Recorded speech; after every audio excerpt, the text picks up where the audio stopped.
At Sierra, discover top workout gear at incredible prices, which might lead to another discovery. Your headphones haven't been connected this whole time. Awkward. Discover top brands at unexpectedly low prices. Sierra, let's get moving. With new McValue at McDonald's, you always get more than you expect every day. So even if gas prices go up, you can buy a double cheeseburger and add a McChicken for $1. Or before game time, you can get $5 meal deals for the group. And if breakfast is about to end, get deals in the app to save before the bell. The choice is yours, and the choice with McValue is always more. Prices and participation may vary. Valid for item of equal or lesser value. Must opt into rewards for app deals.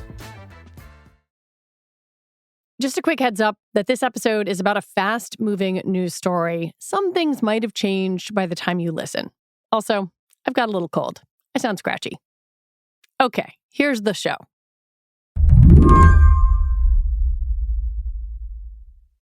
I want you to imagine that you just had a baby. You're in the hospital, delighted and exhausted, welcoming a wonderful new little person into the world. But your baby has mysterious symptoms, maybe ones the pediatricians aren't familiar with. And that is where Jeremy Prokop comes in. I'm a data science advisor for a Midwest hospital system. I also am an associate professor at one of the universities in the Midwest as well. Jeremy's job is to use data to try to figure out what is going on and how to help your baby. So, about 1 in 14 individuals has a rare disease. And so we'll go in and we'll do a genetic sequencing on the patient and then start saying, what is that? Sometimes we get lucky and the answer sits right there. Sometimes it's way more complex. And that can mean checking against data and reports from the Centers for Disease Control or the National Institutes of Health. If I can connect a patient here to a patient that might be sitting in another country, but they have the same genetic mutation, we can connect the dots and really help that patient find a treatment because maybe that other patient had a treatment already. And how much of that data comes from the federal government? I would say most of it comes from the federal government at some level. Some of the data might be sitting in databases like the CDC, or NIH runs what we call the NCBI, which houses just petabytes of data that we can access. And then turn that information into action. But right now, a number of websites and data sets from the CDC and NIH are offline, along with data across the government. They were taken down or modified to comply with President Trump's executive orders around gender and diversity. According to one analysis by the New York Times, 8,000 government web pages were taken offline since January 31st. Other information went offline and has now reappeared. At one point, the main census website was inaccessible. A lot of the CDC things came back, but there are still pieces of it, especially around HIV and gender aspects that still aren't there. And so are we ever going to get access to that data again? These are not just academic concerns. They affect real people right now. I look at the rare disease community and where we've been able to go over the last 10 years. It used to be 10 years for a diagnosis. Now we can do that in 2 to 3 days because of data. But if we start getting restricted or we have issues with sharing that, most of that data gets shared by NIH. That's in NIH's budget. If we stop paying those bills to share data, we're taking 10 steps back in human health. Today on the show, what happens when government data disappears? I'm Lizzie O'Leary, and you're listening to What Next TBD, a show about technology, power, and how the future will be determined. Stick around.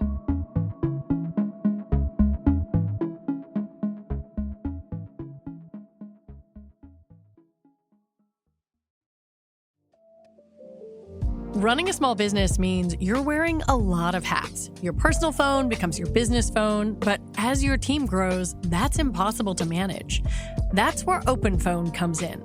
OpenPhone is the #1 business phone system. They'll help you separate your personal life from your growing business. It's affordable and easy to use. For just $15 a month, you get visibility into everything happening with your business phone number. OpenPhone works through an app. They use AI-powered call transcripts and summaries, and if you miss a call, automated messages are sent directly to your customer. Whether you're a one-person operation and need help managing calls automatically, or have a large team and need better tools for efficient collaboration, OpenPhone is a no-brainer. Right now, OpenPhone is offering 20% off your first 6 months when you go to openphone.com/TBD.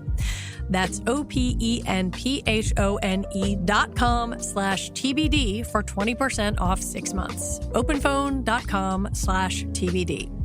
And if you have existing numbers with another service, OpenPhone will port them over at no extra charge.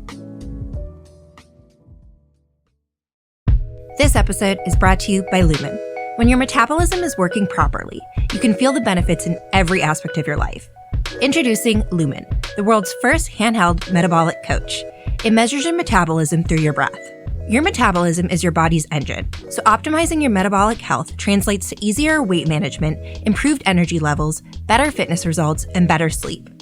To use Lumen, all you have to do is breathe into your Lumen device first thing in the morning, and then the app provides a personalized nutrition plan for the day based on your measurements. It can also give tailored guidance to improve your workouts, sleep, and stress management. Breathe into your Lumen device before and after workouts and meals so you know exactly what's going on in your body in real time, and Lumen will give you tips to keep you on top of your health game. Take the next steps to improving your health. Go to lumen.me/TBD to get 20% off your Lumen. That's lumen.me/TBD for 20% off your purchase. It's not unusual for some websites or data to go down when presidential power changes hands. In President Trump's first term, the administration removed data from websites about climate change and the environment. The Biden administration then restored much of that. But in this second Trump term, the data deletions have been turbocharged, gutting information across a wide variety of agencies.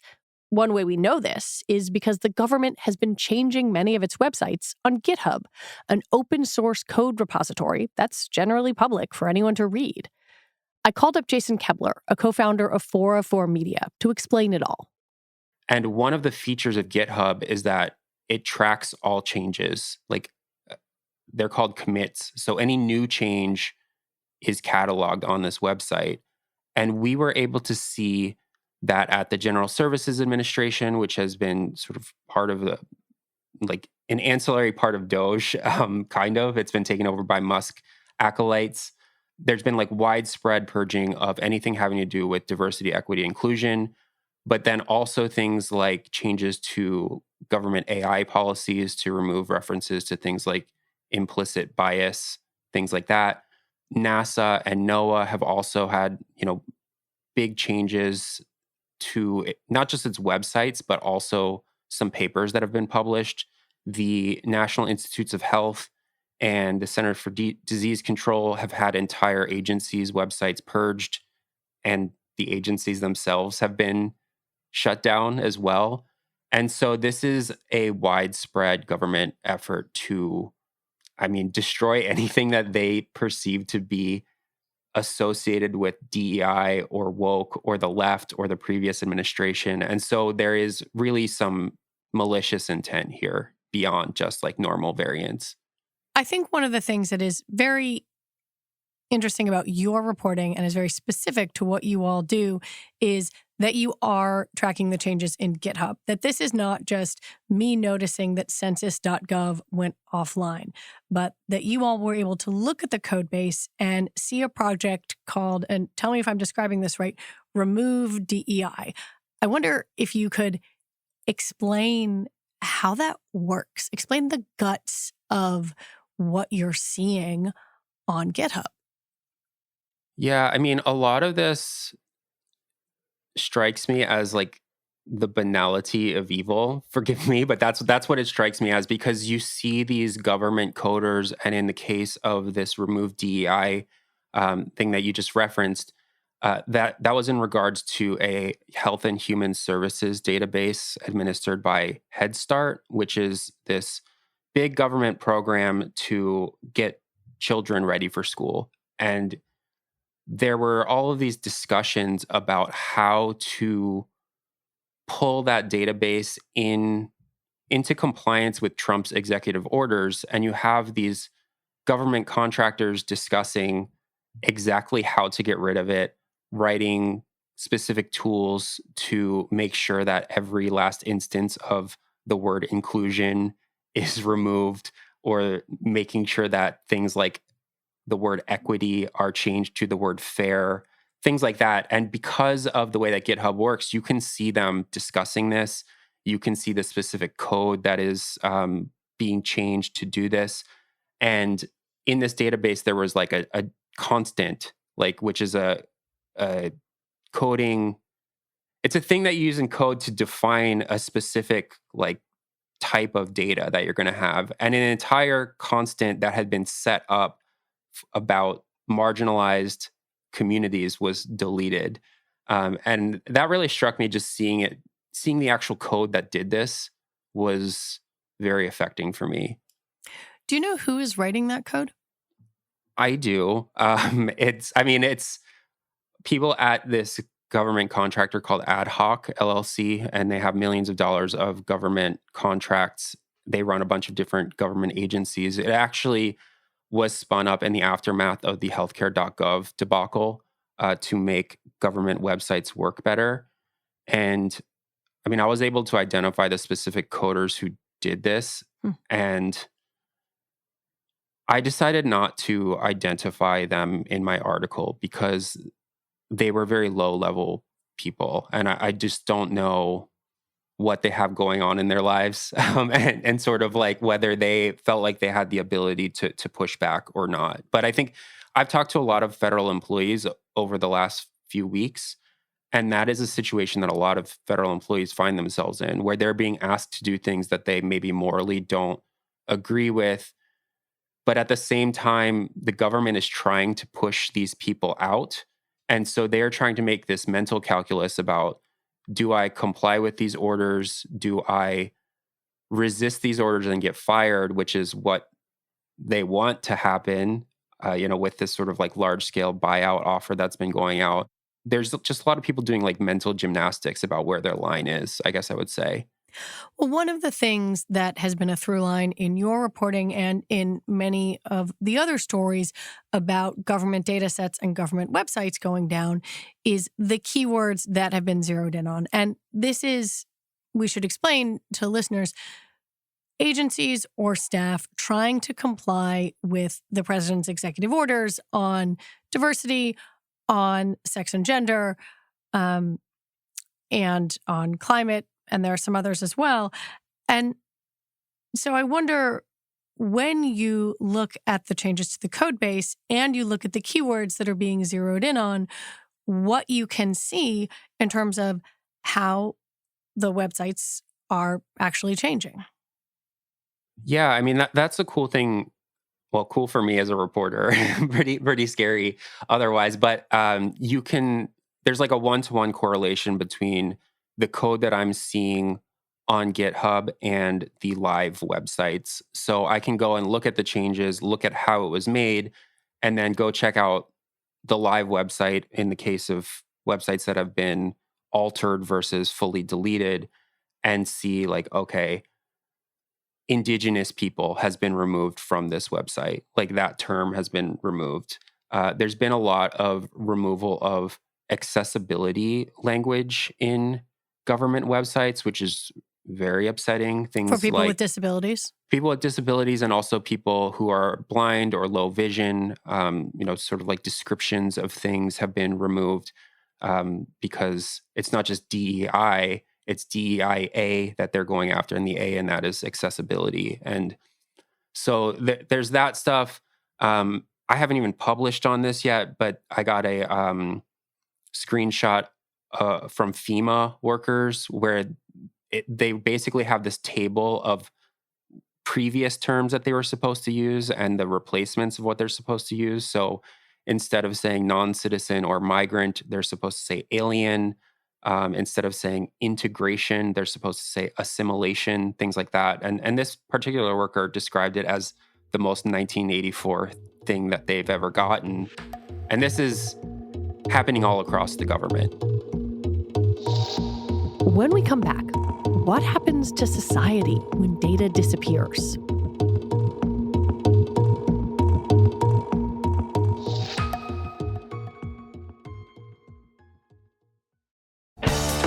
Still getting around to that fix on your car?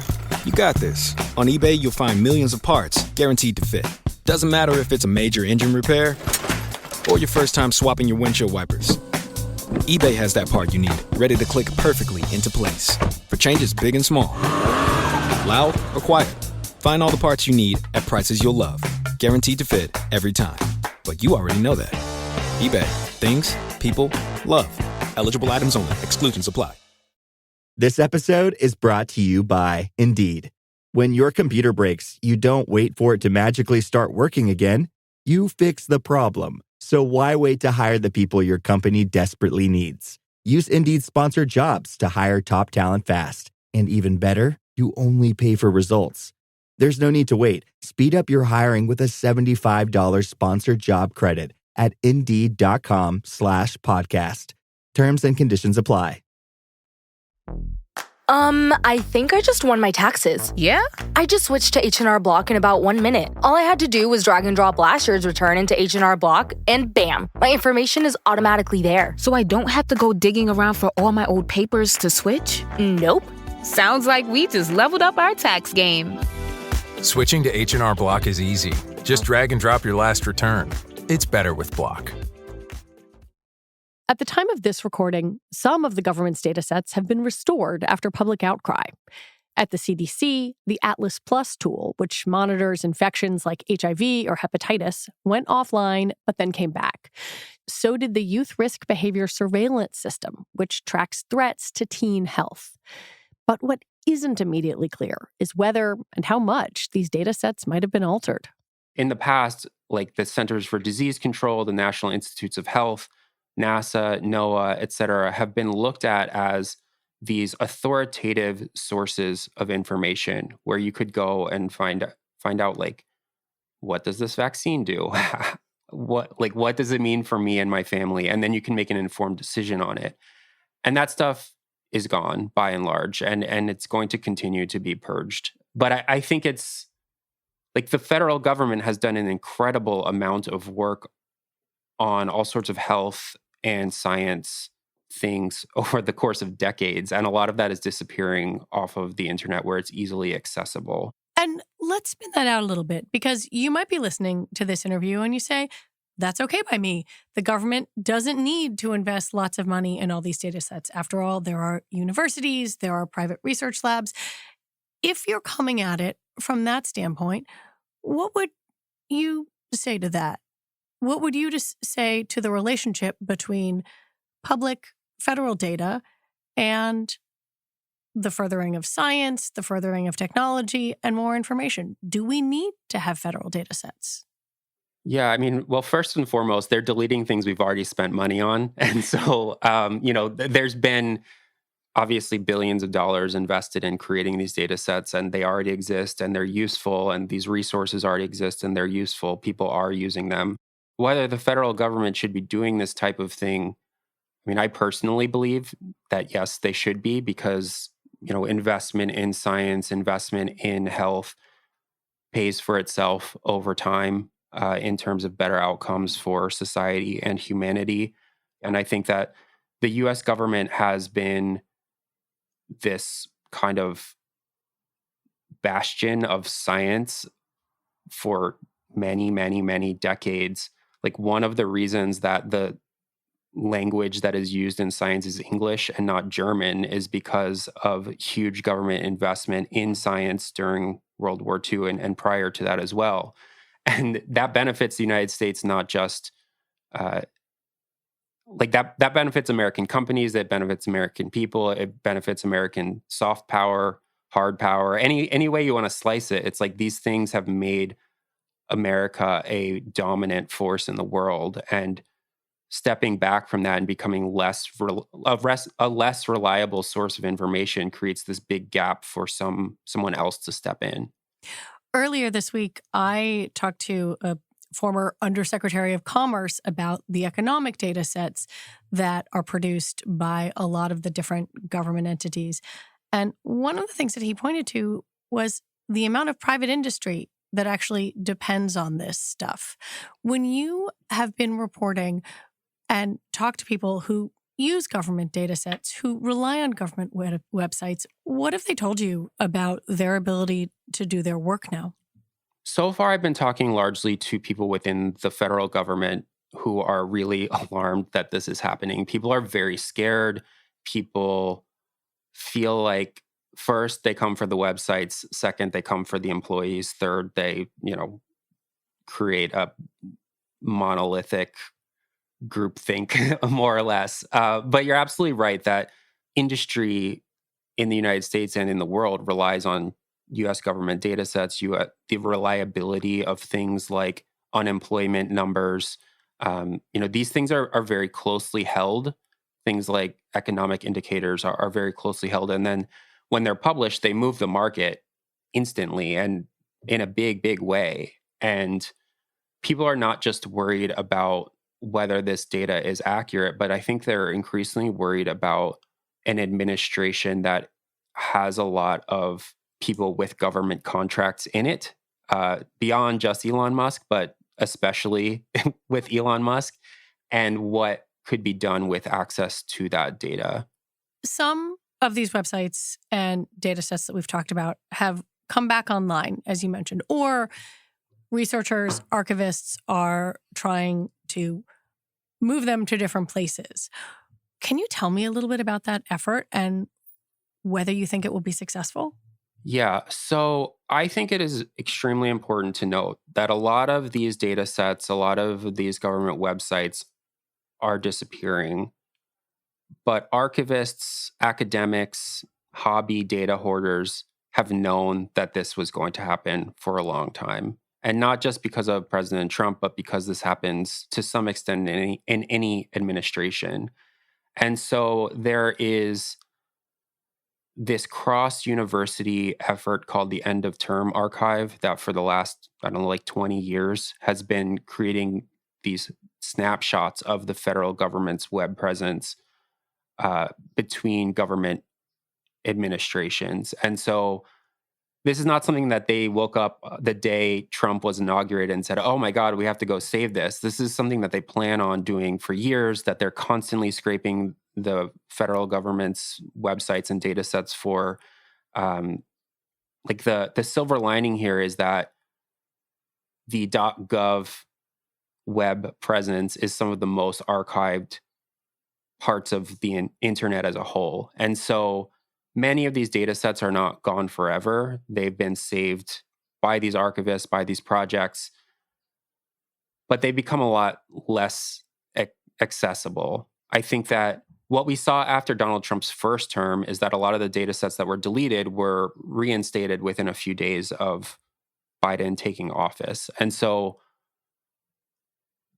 if Democrats are to win in 4 years, a lot of these data sets will go back online. I'm sure of it. And the way that they'll go back online is they'll turn to some of these archivists and say, hey, can you give us this data so that we can republish it? So these efforts are really important.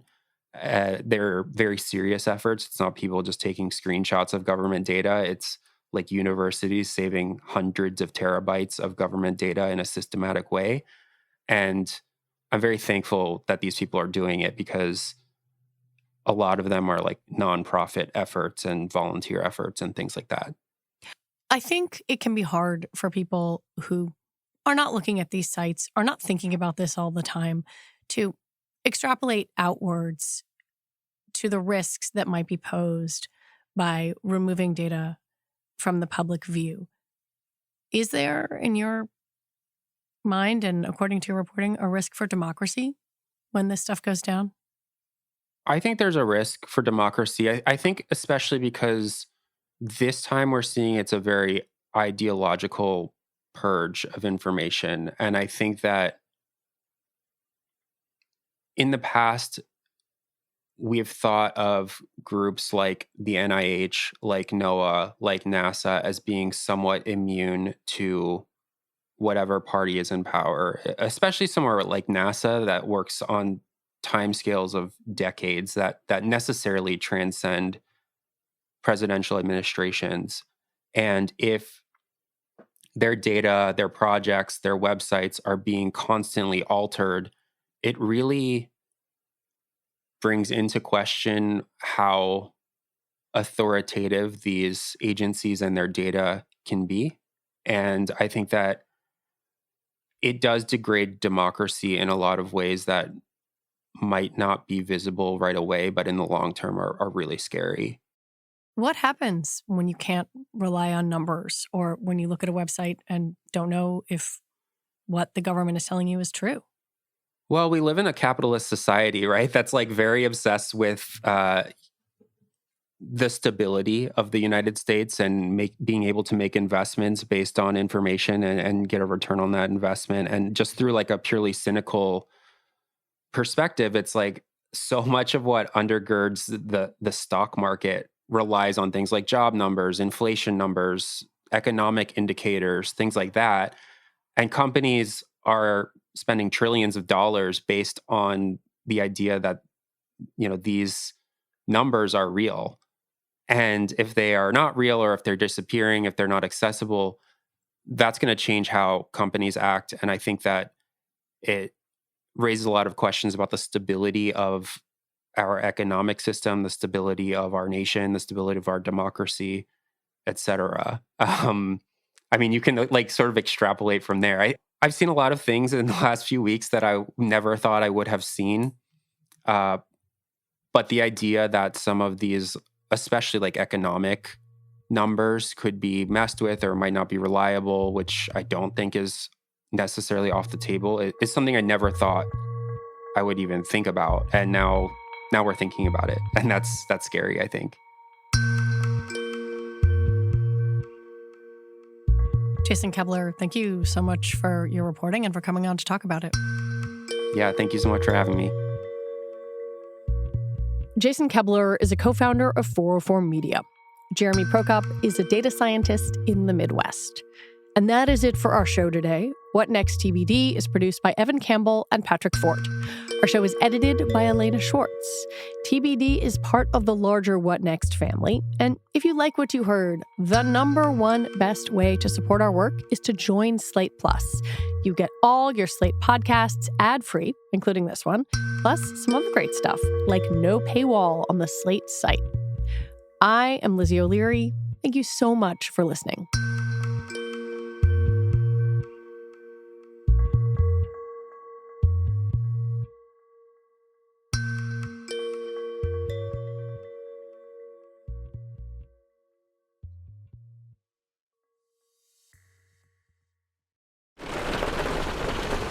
What you're hearing is Hardie Fiber Cement Siding living up to its reputation as the siding that handles hail impact with ease. James Hardie knows how important a reputation is, especially when you're a contractor. That's why Hardie Siding withstands severe weather better than vinyl siding, with styles to match its strength. So you can be sure you're providing your clients with the best. Protect your reputation with exterior products by James Hardie. I'm Leon Nafok, and I'm the host of Slow Burn, Watergate. Before I started working on this show, everything I knew about Watergate came from the movie All the President's Men.